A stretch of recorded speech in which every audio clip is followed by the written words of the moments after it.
여러분 안녕하십니까, 진성호입니다. 국민의힘이 다시 한번 뛰어보자고 결의를 하자마자 서울 남부지법이 기습적으로 발표한 이준석 전 대표의 가처분 신청 판결.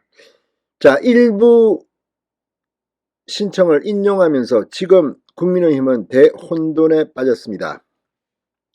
그럼에도 불구하고 이준석 전 대표가 법적으로는 이겼을지 모르지만 정치적으로는 진 것으로 판단하는 사람들이 많습니다.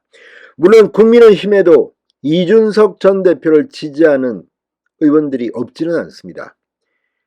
하태경, 김웅, 허은하 의원 이 세 명은 공개적으로 이준석 전 대표의 지지를 보내고 있습니다. 물론 공개적으로는 아니지만 뒤로 지지를 보내는 사람도 있을 겁니다. 그럼에도 불구하고 지금 국민의힘 의원들은 폭발 직전으로 보입니다.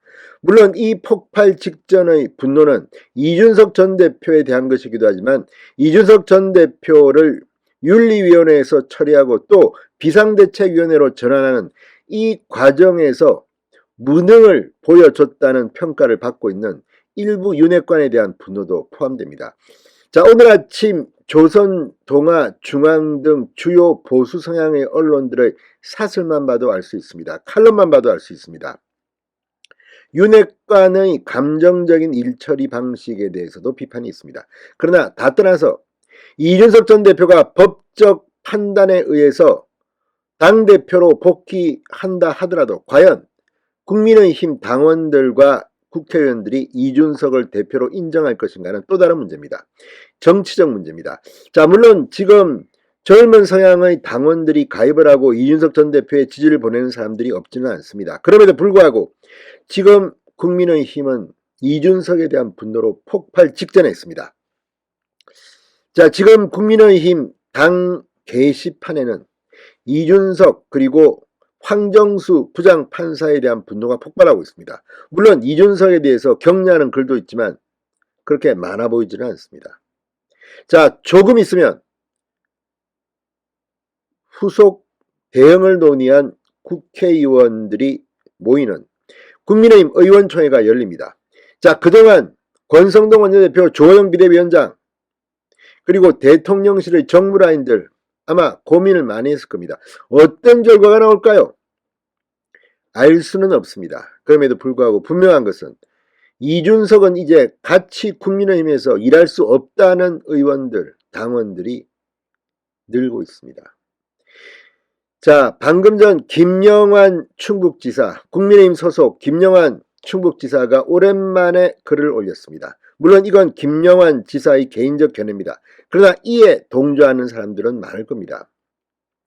지금 법적으로 이준석 전 대표는 이겼다고 의기양양할지 모르겠습니다. 그렇지만 정치적으로 이미 당대표의 자리에서 마음속에서는 삭제되고 있는지도 모르겠습니다. 진성호의 융단 폭격 시작합니다.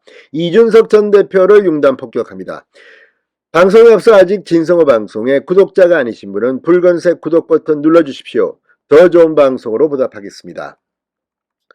김영환 충북지사가 이준석 전 대표를 향해 야당의 열광적인 지지를 받는 여당 대표라니 이제 이런 이중 생활을 끝낼 때가 됐다고 직격탄을 날렸습니다. 방금 전 자신의 페이스북에 올린 글에서 김영환 지사는 윤석열 정부의 실패에 자신의 운명을 걸고 루비콘강을 건넜다. 이 말은 지금 윤석열 대통령에 대해서 이제 공개적으로 이준석 전 대표는 공격을 시작했습니다. 누가 봐도 이건 좀 선을 넘었습니다. 물론 윤석열이 잘못돼야 이준석 나는 살 수 있다고 생각할 수도 있습니다. 자기가 살려고 지금 윤석열 대통령, 국민의힘 그리고 대한민국에 혹시 부정적인 영향을 미치는 것이 아닌지 이준석 전 대표는 반성해 보시기 바랍니다. 김영환 지사는 이번 일은 사법부의 직권 오남용이자 판사의 정치적 판단을 앞세운 오만과 만용이다. 사법부의 엿가락 판결로 여당은 지휘부를 잃었다. 대혼란이다. 휴지조각 같은 판결문과 정부 여당 지지자들의 분노를 맞바꿨다. 이러고도 당에 남아있는 것은 적과의 동침을 의심받는 일이다. 이준석 전 대표를 맹비난했습니다. 그러니까 이 말은 나가라는 이야기로도 해석됩니다. 나가라는 이야기. 자, 이전 대표의 당대표 복귀와 관련해서 그런 그가 당대표로 복귀한다? 글쎄 가능한 일일까? 당원들의 공분을 안고 어린 반푼어치도 없는 일이라고 말했습니다.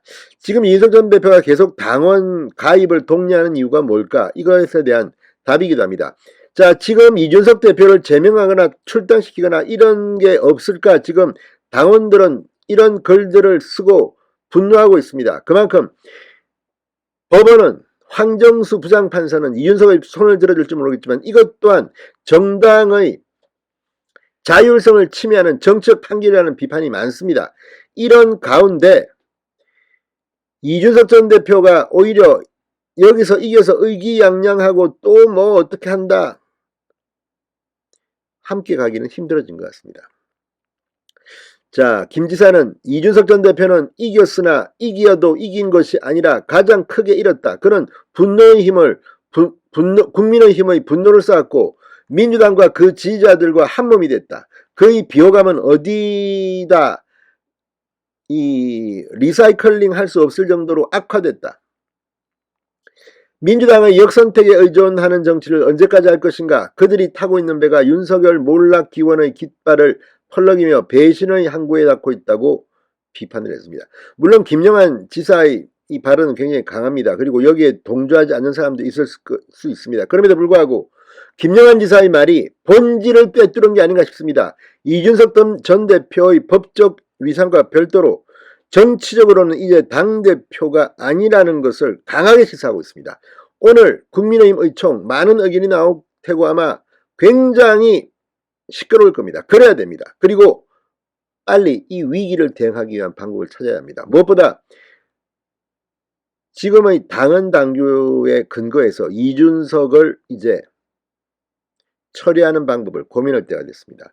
방법은 많습니다. 그렇지만 이번에는 좀 세련되게 하기 바랍니다. 제가 누차 말했지만 지난번에도 제가 걱정을 했습니다.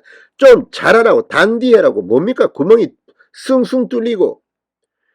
아무튼 이 법조인이 그렇게 많다는 국민의힘 의원들, 당직자들 일처리 솜씨 빈틈이 없어야 합니다. 지금 윤석열 대통령 출범한 지 지금 100일 지났는데 이렇게 집권 여당이 무능하고 무기력하고 무책임한 경우는 처음 보는 것 같습니다. 진성호의 직설이었습니다. 여러분 감사합니다.